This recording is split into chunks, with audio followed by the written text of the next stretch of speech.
¿Cuántos están contentos en este día? Y a veces no sentimos contentos. Pero la palabra de Dios dice que no caminamos por lo que vemos ni por lo que sentimos, sino inspirados por lo que la palabra de Dios. Así es que si la palabra de Dios dice que estamos bien, estamos bien. Aleluya. No lo sentimos, pero es la verdad. La palabra no miente. ¿Cuántos vienen listos? Entonces, vamos a inclinar nuestro rostro y vamos a orar. Padre, te damos gracias por este día, Señor. Gracias, Señor, por tu palabra. Gracias por el pan que nos deja llegar, Señor, a nuestro corazón para poder alimentarnos, Señor, de fe, que es lo que necesitamos, Señor, para seguir adelante, Señor, hasta llegar al fin, Señor, en el que veremos tu rostro, en el nombre de Jesús. Ayúdanos en este día, Señor, a poder recibir tu palabra en nuestro corazón, Señor, y poder así, Señor, dar los frutos que tú, Señor, nos pides. Te alabamos y te bendecimos y te damos las gracias. Amén. Amén. Vamos a abrir nuestras Biblias en el libro de Primera de Corintios. Recuérdense que estamos leyendo las epístolas. Las epístolas son las cartas que escribieron los apóstoles al pueblo de Dios, a cada iglesia. Y Primera de Corintios y Segunda de Corintios es una carta que escribió Pablo porque fue el que más cartas escribió a la iglesia. ¿Por qué? Porque prácticamente casi él fue el fundador de ellas. Vemos varias iglesias, la iglesia de Gálatas, en Galacia, en Corinto, en Éfeso, en Colosas. Entonces vemos las diferentes cartas que Pablo escribió a las iglesias con un propósito. Y el propósito por el cual escribió Pablo a la iglesia de Corinto fue porque había una queja de que la iglesia estaba un poco distorsionada. Estaba yendo por el camino equivocado. Entonces Pablo, obligado por esas quejas, escribió esta carta a los Corintios. Leímos en Primera de Corintios, capítulo 1. Yo espero que haya tomado notas, porque ahora vamos a estudiar el capítulo 2 de Primera de Corintios. Amén.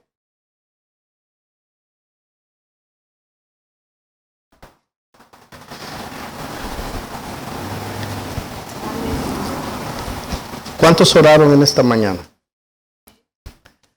Aleluya. Es una cosa curiosa, hermano, que cuando a veces entramos en la presencia de Dios, ¿verdad? Es curioso cómo cosas podemos ver que usualmente así durante el día no podemos ver. Y yo meditaba en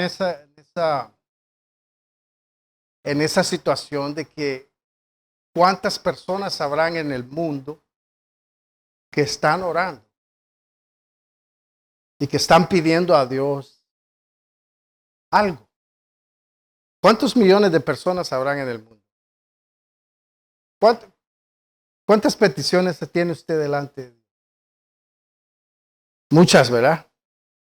Pedimos por esta familia, pedimos por aquello, por lo que necesitamos.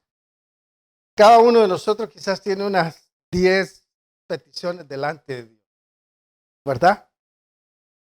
¿Y somos cuántos millones de personas en el mundo? Y todas esas oraciones están llegando delante de Dios. Por si usted alguna vez se ha puesto a pensar, qué grande es Dios. Porque precisamente esa mañana estaba orando, yo orando, y estaba orando por las diferentes necesidades de varias personas, ¿verdad? Y lo puede sentir uno, personas que han perdido sus seres queridos, están pasando situaciones difíciles de enfermedad y todo el asunto. Y uno está orando por ellas, pero de repente yo pude sentir un peso demasiado grande, porque era mucha gente. Señor, y por ahí, y por esto, y por esto. Y digo yo, my God, si unas cuantas, póngale 15, 20 peticiones, se le hace muy pesadas a uno, como, ¿qué será Dios? Llevando todas nuestras peticiones. Y Él, fíjese que dice en su palabra que Él las oye. Si usted es justo, Él las oye. ¿Cuántos justos habrán justificados por la sangre de Cristo? Cantidad de oraciones. Dios está atento. Atento. Por eso, si usted tiene peticiones delante de Dios, no se desespere. Dios oye. Solo espere el momento adecuado que Dios le va a contestar. Amén. Claro que uno espera siempre una contestación afirmativa, pero no es que nosotros pidamos. Por eso dice que nosotros debemos pedir con la ayuda del Espíritu Santo, porque nosotros no sabemos cómo pedir muchas veces, porque pedimos solo lo que nos conviene. Pero Dios sabe lo que nos conviene. Entonces la respuesta que nosotros esperamos no necesariamente va a ser afirmativa siempre o positiva a favor nuestro, sino que es la respuesta que necesitamos. Y es mejor tener lo que necesitamos que lo que deseamos. ¿No le parece? Porque al final se nos va a quitar el deseo, pero la necesidad siempre va a quedar. Y por eso es que muchas personas, hermano, no saben esperar en Dios.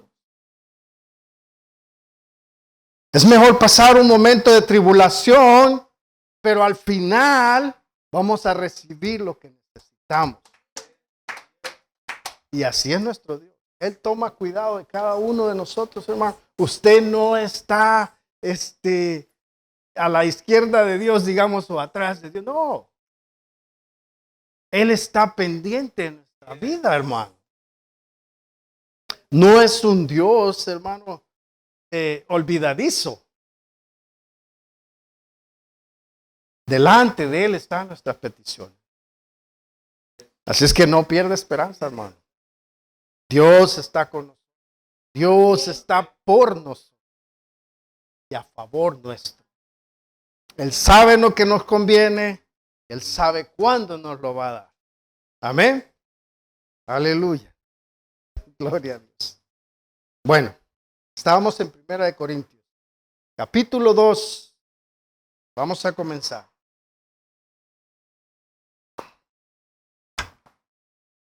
Dice así la palabra de Dios. Esto es Pablo hablando. Yo mismo, hermanos, cuando fui a anunciarles el testimonio de Dios, o sea, a predicarles el evangelio, no lo hice con gran elocuencia. Dice, y sabiduría. Me propuse más bien, estando entre ustedes, no saber de cosa alguna, excepto de Jesucristo y de este crucificado. Es más, me presenté ante ustedes con tanta debilidad que temblaba de miedo. No les hablé ni les prediqué con palabras sabias y elocuentes, sino con demostración del poder del Espíritu, para que la fe de ustedes no dependiera de la sabiduría humana, sino del poder de Dios. Amén. Y vamos a hacer una pausa ahí. Y dice, cuando les llegué a hablar del evangelio, no les llegué con gran elocuencia. ¿Y qué es elocuencia? Es una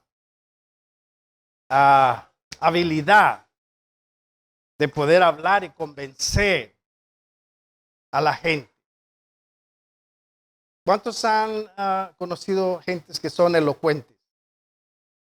Cristianos elocuentes, hermano, téngalos en la lista. Porque hay personas, hermano, que tienen una elocuencia para hablar que lo envuelven rápidamente a uno y olvídese con sus palabras. Y uno piensa que son la pura verdad.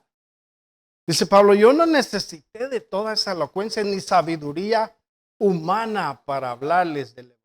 Yo les llegué a presentar el evangelio como lo recibí. Y les prediqué de Cristo y de su crucifixión, que es el mensaje de salvación. No usé de sabiduría humana. Amén. Y dice, me propuse más bien estando entre ustedes no saber cosa alguna y no meter mis ideas, no meter mis habilidades ni mis pensamientos. Amén. Dice, sino excepto de Jesucristo y de este crucificado. Dice, es más, me presenté ante ustedes, dice, con temor, con debilidad, que temblaba de miedo. Eso no quiere decir que el hombre, hermano, le tuviera miedo al público. No, no está hablando acerca de eso, hermano. No como nosotros que a veces nos da. ¿A quiénes les da temor hablar por micrófono? Gaby, ¿te da temor hablar? Si te paso aquí, ¿cuál reacción tendrías? ¿Te temblaría todo el cuerpo así? Pues no está hablando de eso. Pablo era fariseo. Él no tenía miedo de la gente. Y entonces, ¿qué clase de temor es el que está hablando Pablo acá? Hermano, cada ministro del evangelio que va a predicar el evangelio, hermano, debe de tener ese temor de Dios, de presentarse delante de la gente, hermano, con esa reverencia a Dios, de poder llevar el mensaje. ¿Sabe cuál es el temor? De que somos tan insignificantes delante de Dios y podemos llevar el mensaje, la palabra de Él a su pueblo. A través de nosotros habla Dios al pueblo. Ese es el temor reverente que Pablo tenía. Porque a veces, hermano, los predicadores nos equivocamos. Y a veces, hermano, decimos cosas que a usted lo van a turbar. Debemos de tener ese temor, hermano, de que estamos ministrando al pueblo de Dios, a sus hijos. No puedo venir yo con ideas, hermano, medio torcidas, hermano, y tratar de metérselas a usted. O tratar de meterles algo para agarrar un beneficio de ustedes, hermano. Y podemos ver eso en este tiempo. Que mucha gente ha perdido el temor para predicar el evangelio. Y no les importa el pueblo de Dios cómo están siendo ministrados y sus corazones, hermanos, están siendo cargados de pura cosa de incredulidad. Entonces, hermano, Pablo dice que hasta las rodillas le temblaban, hermano, pensando, ay, Señor, yo creo que cada quien que va a predicar, hermano, debería ser. Por eso las hermanas que me ayudan a predicar, hermano, ellas saben lo que es. ¿Verdad, mi hermano? Saben lo que es llevar el mensaje de Dios. ¿Qué es? Cuando yo le pido a alguien que me ayude a predicar, hermano, entonces agarro esa carga y la pongo sobre esa persona. ¿Y cómo se siente? Se siente, pero, hermano, casi toneladas de peso. ¿Por qué? Porque es una gran responsabilidad. Los ministros en este tiempo, hermano, como que se cansaron de buscar a Dios para adquirir el pan y llevárselo al pueblo, sino que lo que, ¿verdad? Lo que está de moda, lo que les llama la atención, lo que les hace sentir bien, está bien. Porque, hermano, déjeme decirle, predicar la verdad de Dios, hermano, requiere mucha responsabilidad y requiere también que se cimente bien, porque la gente a veces no lo recibe. El corazón duro a veces rechaza la palabra. Entonces, wow. ¿Se da cuenta por qué necesitamos movernos de acá? Aleluya. ¿Están comprendiendo? Ese es el temor del cual Pablo está hablando. No es que Pablo tuviera miedo, hermano. No. Sentía una gran responsabilidad por el camino que estaba tomando la iglesia de Corinto. Entonces no les hablé ni les prediqué con palabras sabias y elocuentes, sino con demostración del poder del Espíritu. ¿Cuál es la demostración del poder del Espíritu? Porque a veces, hermano, pensamos que tiene que haber estas explosiones que hay en las iglesias de cómo le diga, de que la gente cae al suelo y que el ministro se para y empieza a orar por la gente. Y esa es una demostración del Espíritu, del poder del Espíritu. Iglesias, hermano, hacen la invitación por radio, yo le oí y dice, venga a recibir el poder del Espíritu. Venga, porque aquí se mueve el poder del Espíritu. Quiere experimentar el poder del Espíritu, venga. ¿Cuál es el poder del Espíritu?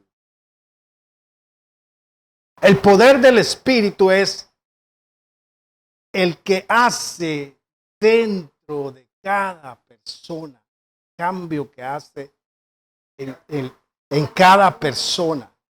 El poder del Espíritu. ¿Sabe usted que es el milagro más grande que puede haber? Que el corazón reciba la palabra de Dios. Y eso solamente el Espíritu lo puede hacer. ¿Cuántas personas han oído el Evangelio? Miles y miles y miles de personas han oído el Evangelio, mas no todos han recibido la palabra de Dios. Mas no todos han recibido el mensaje de Dios. Entonces dice, para que su fe no esté esperanzada en la sabiduría de los hombres, sino el poder transformador del Espíritu de Dios. Eso es lo que les está diciendo Pablo. ¿Qué verdad más grande, hermano? Porque muchos siguen a muchos pastores.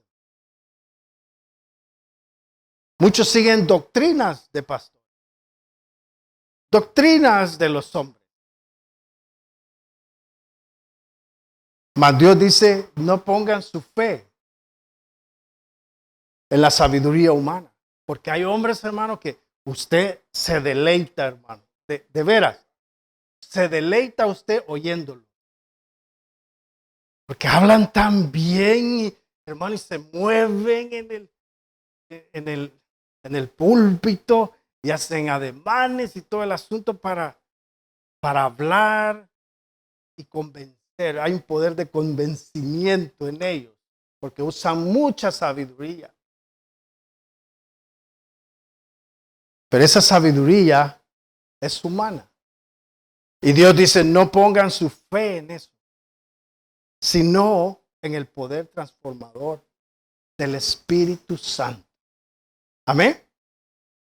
Entonces dice en el versículo 6. En cambio, hablamos con sabiduría entre los que han alcanzado madurez. Dice, pero no con la sabiduría de este mundo, ni con los de sus gobernantes, los cuales terminarán nada.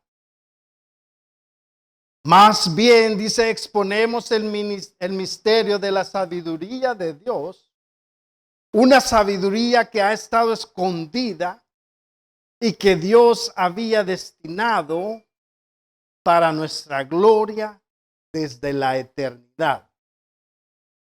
Ninguno de los gobernantes de este mundo la entendió, porque de haberla entendido, no habrían crucificado al Señor de la gloria.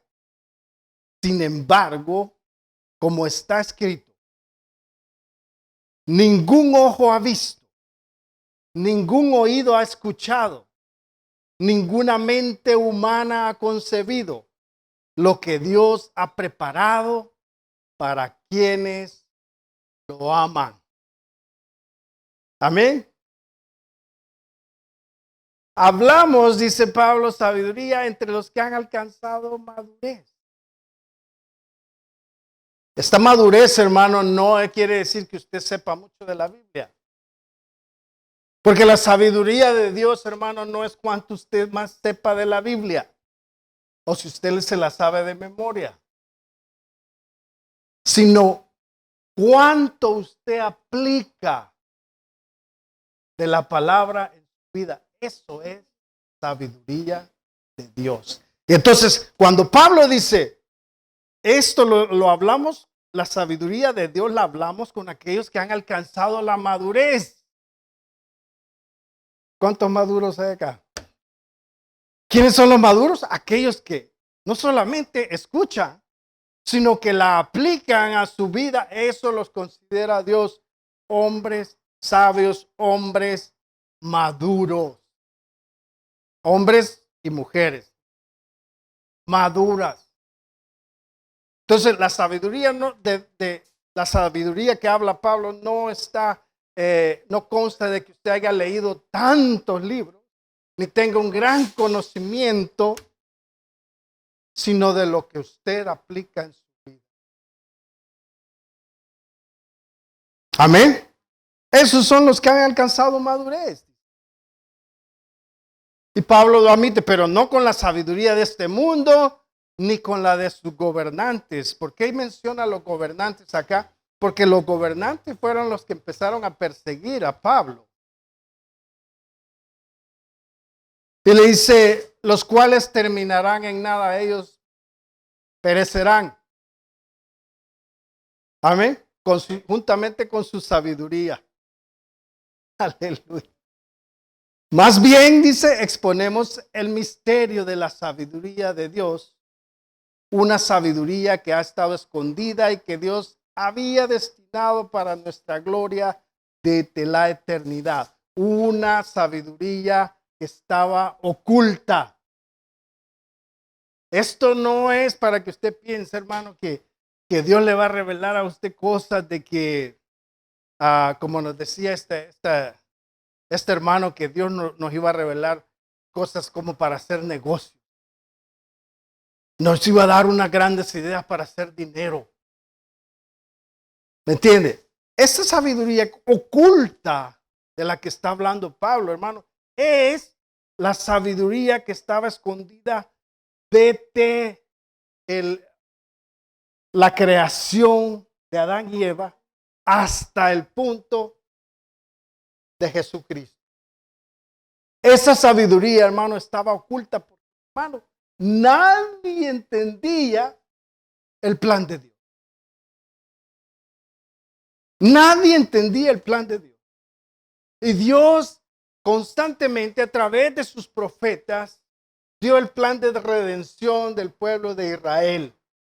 Durante todo, usted puede leer todo el Viejo Testamento, habla de la venida de nuestro Señor Jesucristo, mas dice, hermano, que si lo hubieran conocido, si hubieran sido realmente sabios suficientes con la sabiduría de Dios, hubieran podido entender que el día del nacimiento de Jesucristo era un hecho, pero no, lo crucificaron, dice. Si hubieran tenido la sabiduría de Dios, no lo hubieran crucificado. Y eso es lo que está diciendo Pablo. Amén. Si lo hubieran entendido, no habrían crucificado al Señor de la gloria. No lo habían crucificado, pero no lo entendieron.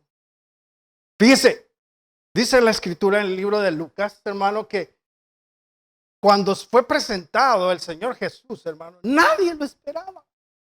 Nadie absolutamente, sino un hombre que se llamaba Simeón.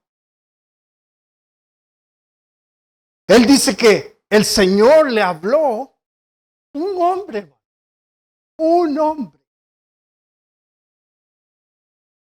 que estaba creyendo en la redención de Israel. Estaba esperando al Redentor de Israel. Dice que cuando vio a Jesús, porque el Señor ya se lo había revelado y le dijo, en este día no vas a morir, le dijo, sin ver al Redentor. Cuando le llevaron a Jesús, hermano, y lo vio y dijo, gloria sea a Dios, porque he visto, mis ojos han visto a mi Redentor. Y tomó al niño y bendijo a Dios. Un hombre. Y por ahí apareció una mujer. Una anciana llamada Ana, que dice que durante toda su vida hizo ayuno y oración, hermano, para ver el día de redención del pueblo de Israel. Una mujer y un hombre. De todo el pueblo de Israel, absolutamente nadie se dio cuenta de que Cristo había nacido. Habiendo dado tantas señales Dios durante cientos de años. Hagamos la semejanza, hermano, del pueblo de Dios en este tiempo, hermano, que dicen que están esperando la venida de Jesucristo.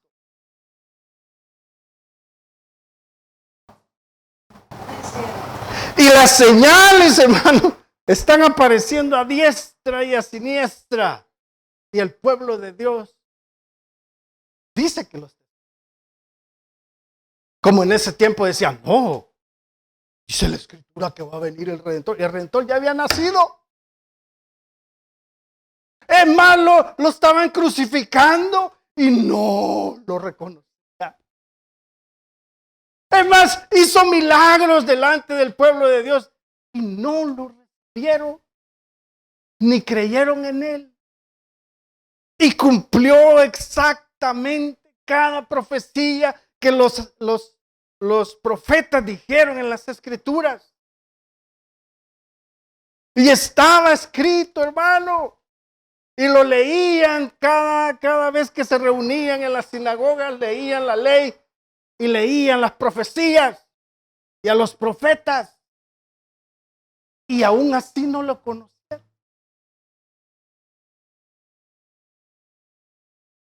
Y en este tiempo, hermano, la iglesia se desvía y se desvía y se desvía, hermano, con pura sabiduría de hombres y ni siquiera se dan cuenta.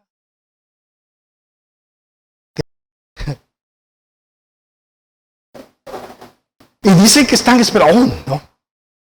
Y estábamos cantando, ¿verdad? Cuando Cristo venga en gloria, yo no me voy a quedar. Aleluya. Y vemos, hermano, como mucha gente, hermano, no usa y no está usando la sabiduría de Dios. ¿Por qué le digo eso? Porque no ponen por obra en sus vidas la palabra.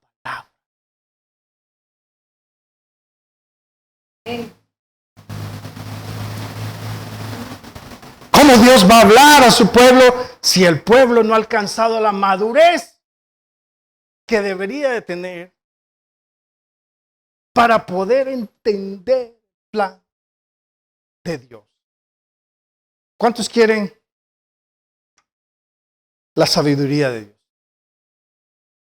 Es algo tremendo, hermano. La sabiduría de Dios está contenida, hermano, en el Espíritu. Cuando nosotros recibimos el Espíritu de Dios, recibimos la sabiduría de Dios. Amén. Dice, como está escrito, ningún ojo ha visto, ningún oído ha escuchado, ninguna mente humana ha concebido lo que Dios ha preparado para quienes lo aman. ¿Quiénes son los que aman?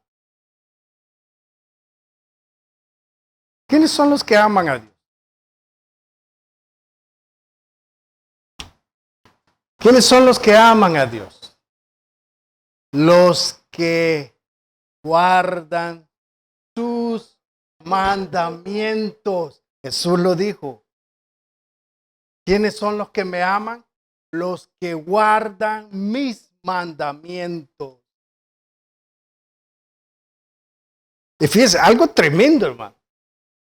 Ningún ojo ha visto, ni oído, ni ha escuchado. Y ninguna mente ha concebido eso. Lo que Dios tiene preparado para nosotros. En la Escritura dice que Pablo es la única persona que menciona la Biblia que estuvo en el cielo. Y él dice que no se atreve a decir lo que él miró en el cielo. En estos tiempos, hermano, un montón de gente que ha ido al cielo. Y hasta han hecho, ¿cómo le diga? Varios cassettes, varios videos, y donde ellos describen lo que han visto en el cielo.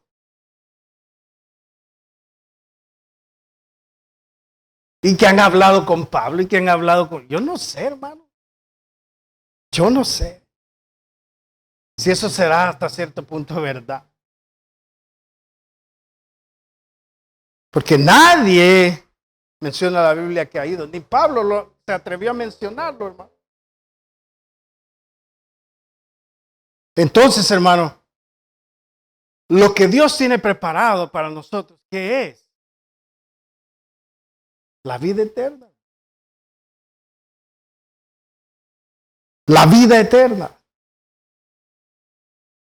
Si usted se pone a pensar, hermano, es algo grande. Es algo grande. ¿Por qué? Porque no, hermano. Esta vida es tan corta, hermano, como la flor del campo, que en un día se marchita. Y pensamos, hermano, que son largos los años, pero cuando ya han pasado, hermano, nos damos cuenta que es demasiado corta. Qué lamentable, hermano, que a veces llegamos ya viejos y decimos, hubiera hecho tanto, de tanto tiempo que pasó, hubiera hecho esto, pero nunca lo hice. Porque se va tan rápido el tiempo, hermano. Y si se va tan rápido este tiempo, hermano, déjeme decirle, al final de nuestra vida acá tenemos otra vida, que es la promesa de Dios. Tenemos otra vida y esa vida es eterna, donde no hay muerte. ¿Cuántos se le tienen miedo a la muerte? Les da mello. ¿Cuántos le tienen miedo a la muerte? ¿Cuántos a veces piensan en la muerte? ¿Cuántos les da miedo? Claro que sí. Pues si uno a veces es bastante religioso, a veces, No, que la verdad, para nosotros es ganancia. ¿Por qué? Porque si morimos nos vamos con Cristo. Yo sé. Pero el momento, hermano, el momento en que tenemos que partir de esta tierra, en el momento que se desprende tu espíritu de este cuerpo, hermano, es la cosa más, ¿cómo le diga? Más dura. Pues yo nunca había visto una persona morir hasta que vi morir a mi padre. Porque él murió delante de mí. Y le toqué su último pulso. En ese momento es que se piensa realmente que nos estamos enfrentando. En ese momento, hermano, usted tiene que de veras sí creer o no creer. En ese momento sí realmente se ve si usted cree o no. Si usted se va a ir con él.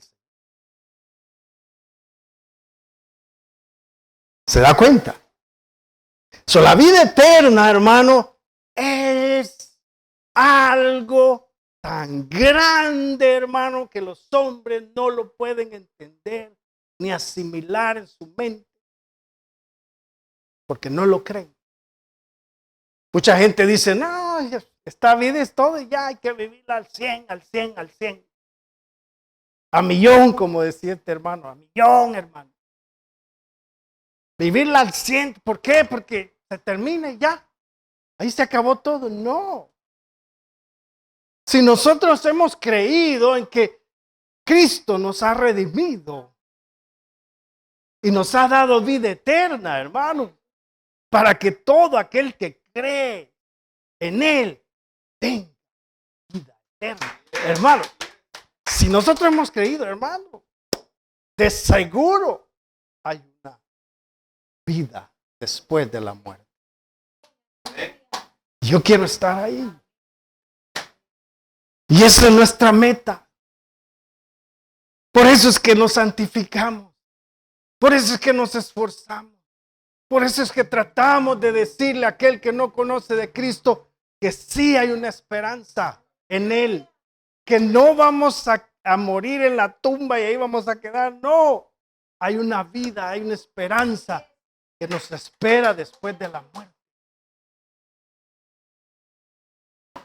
Hermano, eso es grande lo que hemos recibido de Dios. Nadie lo dice, no mente humana lo ha concebido.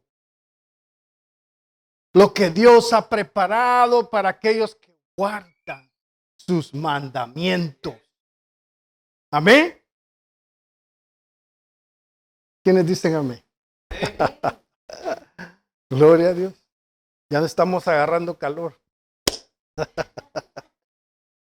Amén. Y dice, fíjese. Ahora bien, dice en el 10. Ahora bien, Dios nos ha revelado esto. ¿Qué es esto? Lo que se ha mantenido oculto. Lo que ningún ojo ha visto.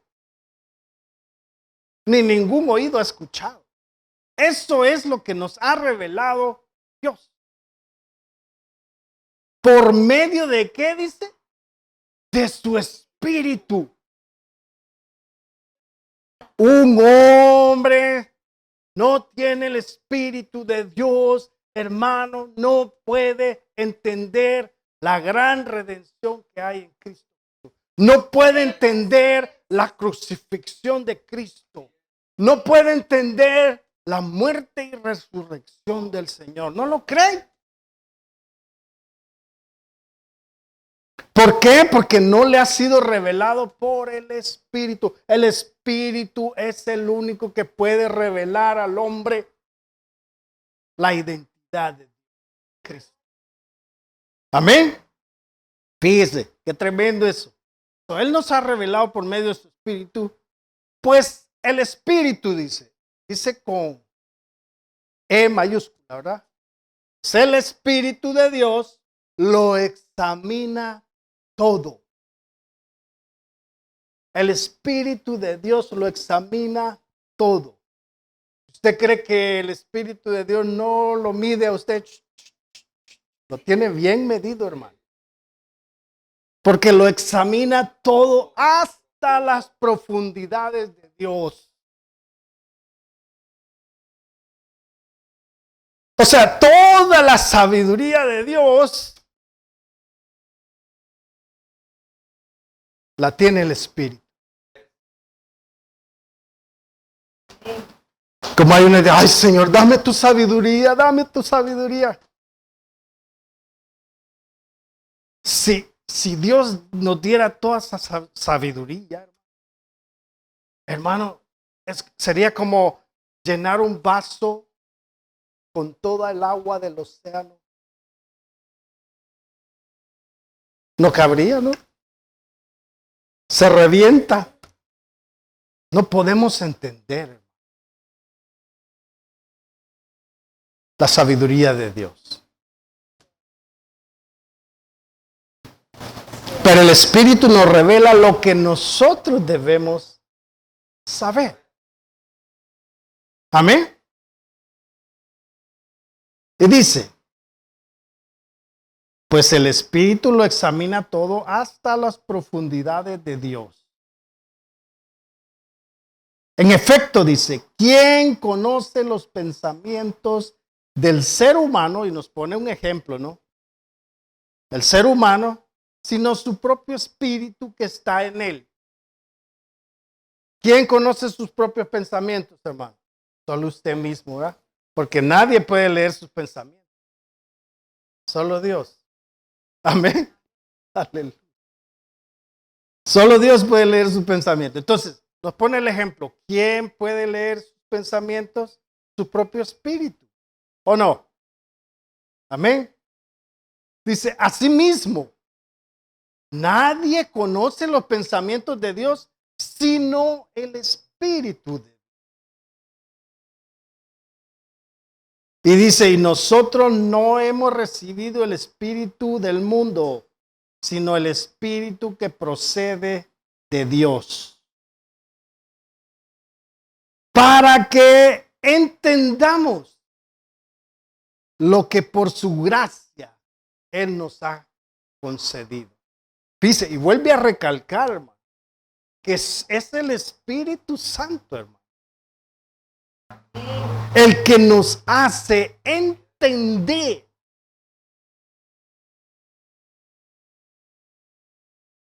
lo que Dios ha hecho en la cruz del Calvario. Porque el mismo Pablo dice, y lo leímos en el capítulo 1, es locura para ellos, hermano. Es locura. Si no, usted hábleles acerca de Jesucristo a la gente y del plan de redención, que vamos a ser salvos a través de él.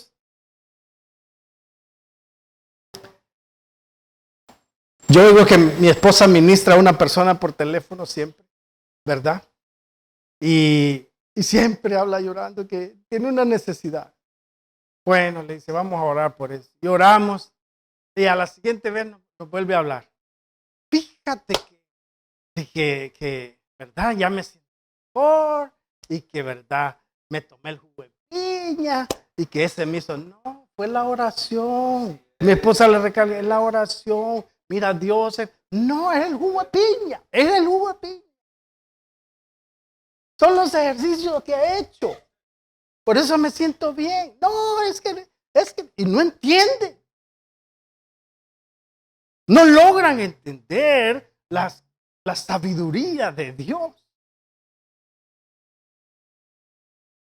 Necesitan el Espíritu. Por eso esa gente dice, oh, yo creo en Dios.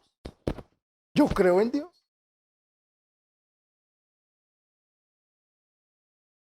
Pero no es así, porque los hechos hablan por sí mismos.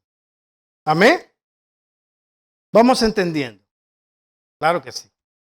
Entonces, es a través del Espíritu que entendemos lo que por su gracia Él nos ha concedido.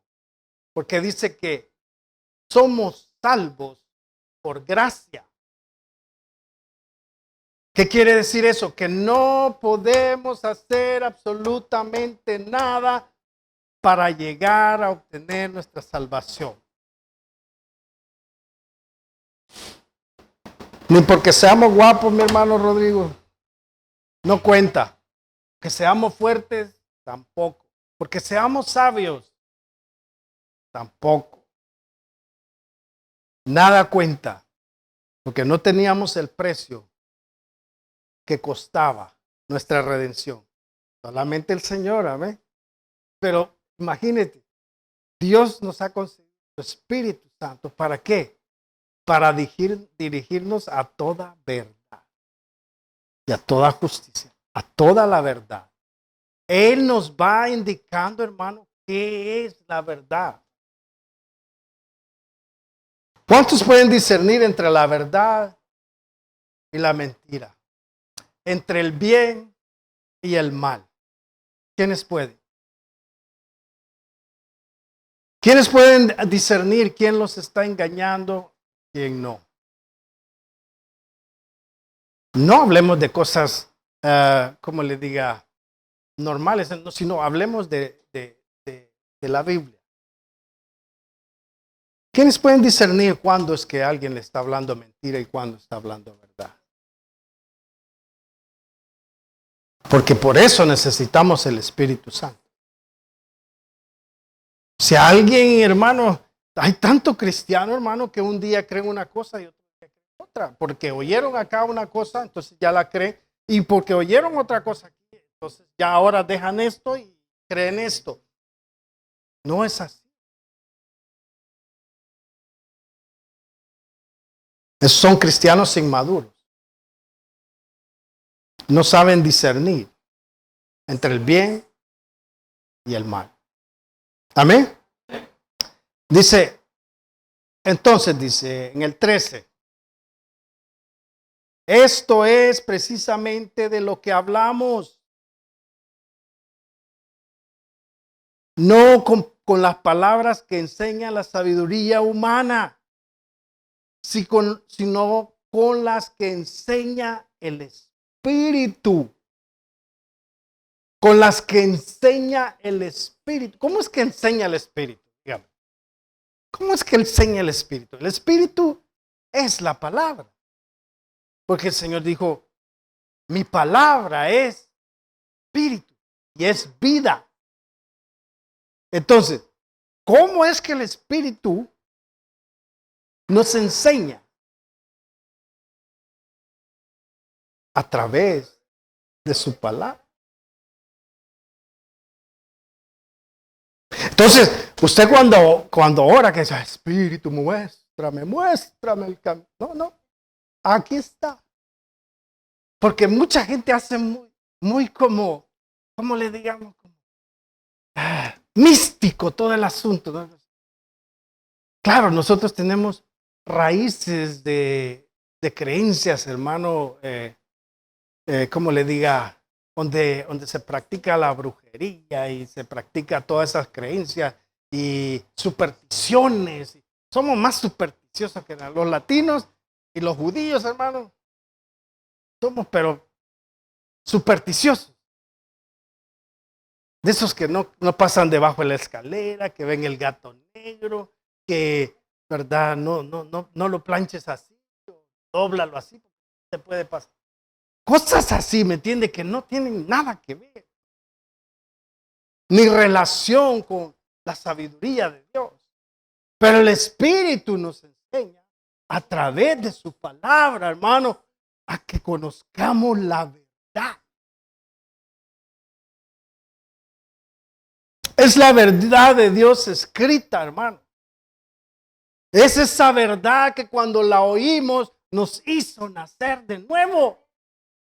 Ese es el poder del Espíritu que dice Pablo, que llegaba hablando con el poder del Espíritu, con el poder que transforma, con el poder que hace nacer de nuevo una persona, hermano, que la cambia completamente.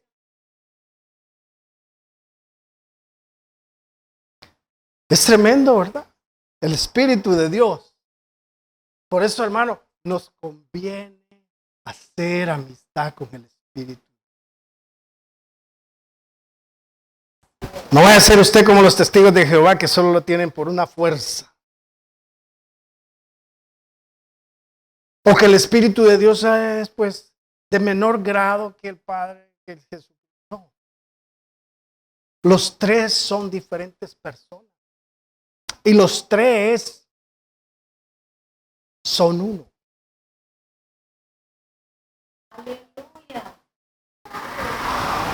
Se me pregunta a mí, es difícil de entender, es difícil de comprender, pero la Escritura está llena de toda esa información que el Espíritu de Dios son tres personas. Y no lo alcanzamos a entender, pero esa es la sabiduría de Dios. Como le digo, lógralo entender, métase toda el agua del mar aquí, cerebrito así. No lo va a poder entender. Ayer, hermano, estaba escuchando porque se han hablado tantas cosas del virus del COVID, y que de la vacuna, y que vacúnese y no se vacune, y que no sé qué. Y que salió por último que no, que está causando muertes. Bueno, digo yo, bueno, habla el de las noticias, habla pero ¿a dónde están los doctores? Pues, que hablan. Busqué a un doctor que es especialista en epidemias y en virus. Y empecé a escucharlo. Y él explica exactamente qué es la vacuna y cómo actúa y qué es lo que se espera de él. Dice, te vacúnese porque es necesario. Dice, es safe. ¿Cómo le dice? Es seguro. Es seguro. Dice, yo sé que se oyen tantas cosas ahí, pero yo les voy a explicar. Lo explica molecularmente, y a lo que voy yo es que, hermano, si vemos el funcionamiento de una molécula, así como la estaba explicando él, hermano, yo me quedo. Las moléculas hasta tienen memoria. Tienen memoria, hermano. Una cosa que no la puede ver ni con los ojos, es microscópica. Necesito un aparato especial para verla, y eso existe, y dentro de esa cosa microscópica hay un montón de cositas que tienen vida también y que se multiplican y digo yo, ¿quién eres, Señor? ¿Quién eres, Dios? Que vemos que hay vida en lo que no vemos. Y si nos vamos aumentándole al lente, hermano, y nos vamos y vemos la Tierra en medio de la galaxia, que es un puntito así, hermano, que usted no, dice, si no se lo marcan, usted no lo puede ver en la galaxia.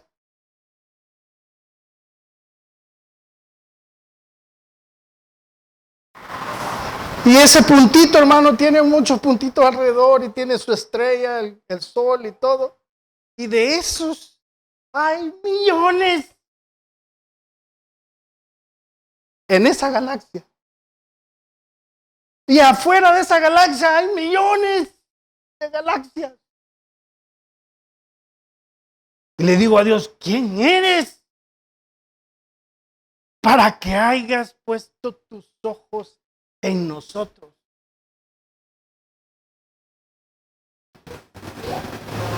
Cuando usted ve esa grandeza de Dios, es porque el Espíritu se lo revela. E inmediatamente viene el temor de Dios a su vida, hermano, y dice,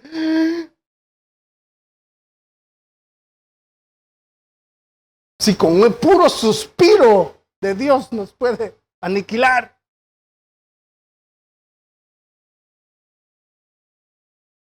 Y usted puede leer en Génesis, hermano, que dice, Dios creó el cielo, la tierra, las estrellas y todo lo que existe. Por eso Cantamos esa canción que dice, cuán grande es Dios. No lo podemos medir con nuestra mente. Con nuestra mente y nuestra sabiduría no lo podemos medir ni lo podemos entender. Nuestro cerebro echaría chispas así si tratáramos de entender a Dios. Por eso nos dio su Santo Espíritu, para que nos dejara saber exactamente lo que necesitamos saber de Él. Amén. Dice, esto es precisamente de lo que hablamos. Estamos en el 13, ¿verdad? No con las palabras que enseña la sabiduría humana, sino con las que enseña el Espíritu, de modo que expresamos pensamientos espirituales en palabras espirituales. Así es como se expresa la sabiduría de Dios, con palabras espirituales que están contenidas en este libro y se reciben espiritualmente. Amén. ¿Comprendimos eso?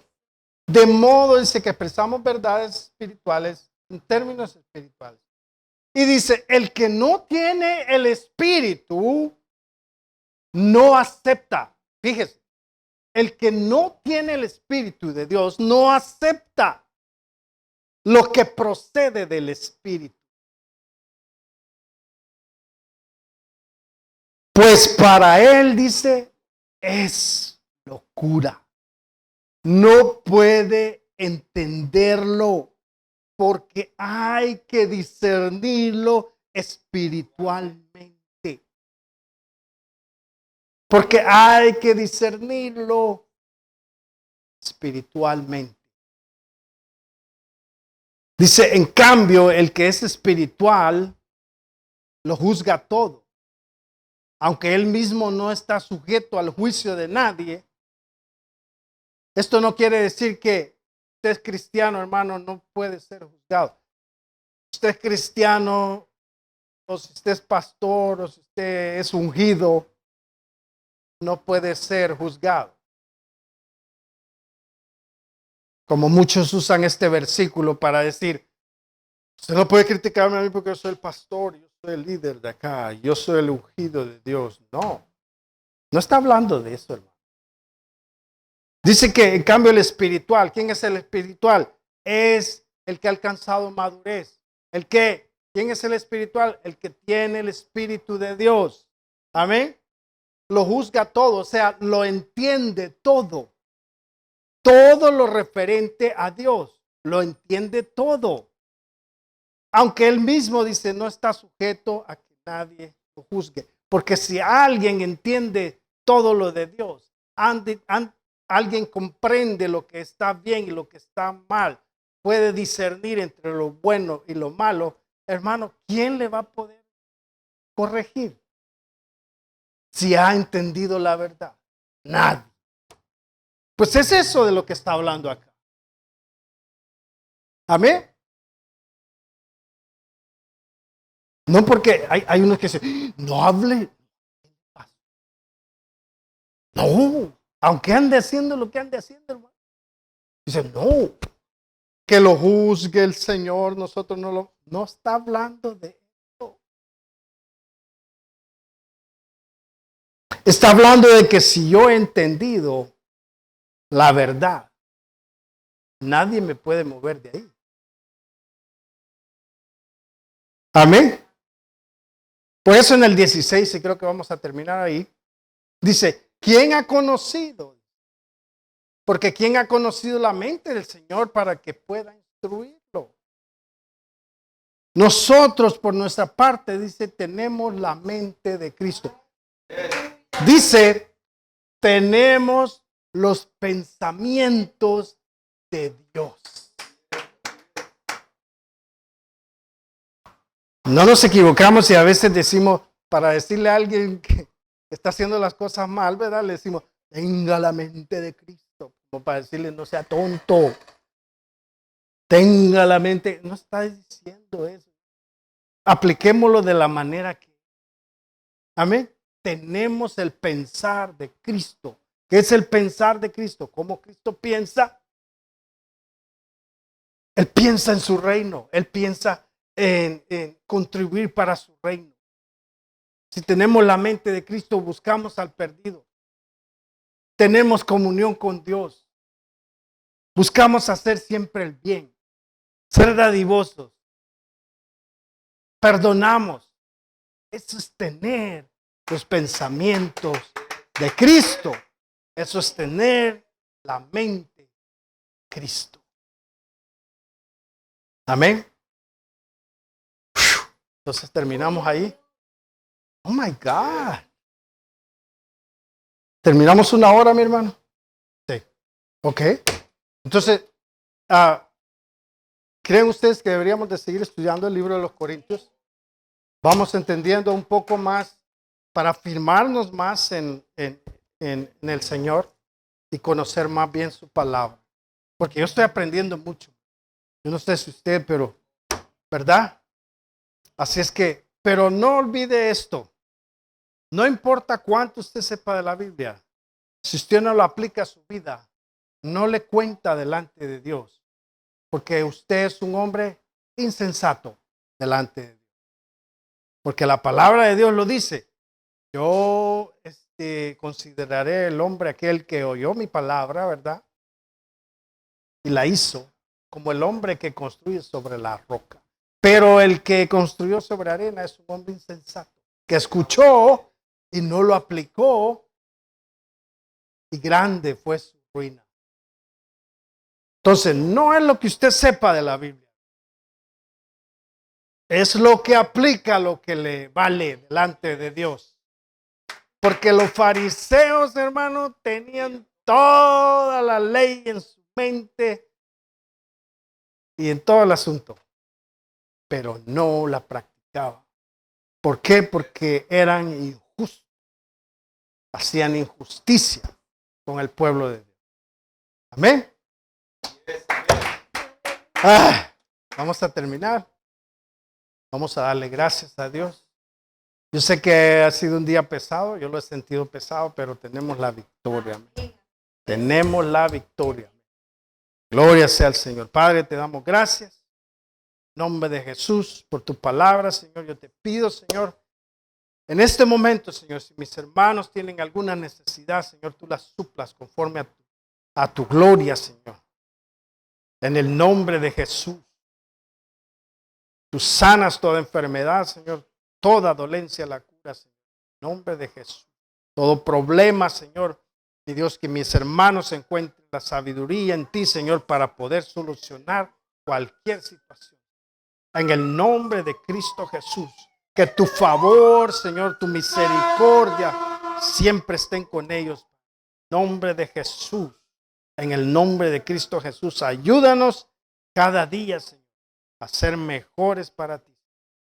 Santo Espíritu, Señor, nos dirija siempre por el buen camino. En el nombre de Cristo Jesús. Amén. Bueno, terminamos, mi hermano Ricardo.